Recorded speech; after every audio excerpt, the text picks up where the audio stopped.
On this day in 1984, the United States of America and the Vatican City re-established full diplomatic relations after almost 117 years, overturning the United States Congress's 1867 ban on public funding for such a diplomatic envoy, also known as the United States Holy See relations. These are bilateral relations between the United States of America and the Holy See.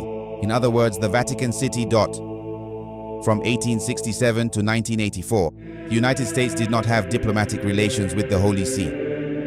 Several presidents designated personal envoys to visit the Holy See periodically for discussions of international humanitarian and political issues. The United States and the Holy See announced the establishment of diplomatic relations on January 10, 1984. In sharp contrast to the long record of strong domestic opposition, this time there was very little opposition from Congress, courts, and Protestant groups. On March 7, 1984, the Senate confirmed William A. Wilson as the first U.S. ambassador to the Holy See.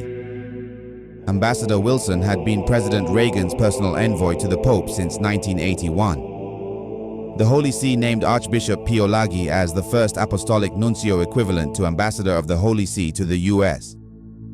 Following the September 11th attacks and the beginning of the U.S. war on terrorism from 2001, the Vatican has been critical of the war on terrorism in general and particularly critical of the U.S. policies in Iraq. On July 10, 2009, President Barack Obama and Pope Benedict XVI met in Rome.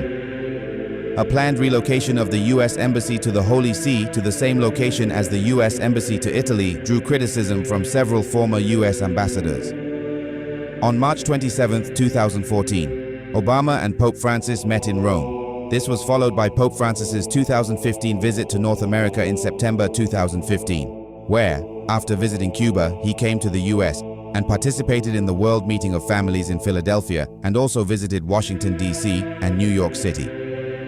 U.S. President Donald Trump and First Lady Melania Trump met with Pope Francis on Wednesday, May 24, 2017 at the Vatican City. In June 2015, the United States and the Holy See concluded their first intergovernmental agreement which aims at curtailing offshore tax evasion through automatic exchange of tax information. The present principal U.S. official to the Holy See is Ambassador Callista Gingrich, who officially started at her position on December 22, 2017. The Holy See is represented by its Apostolic Nuncio, Archbishop Christophe Pierre, who assumed office on April 12, 2016. The U.S. Embassy to the Holy See is located in Rome in the Villa Domiziana. The Nunciature to the United States is located in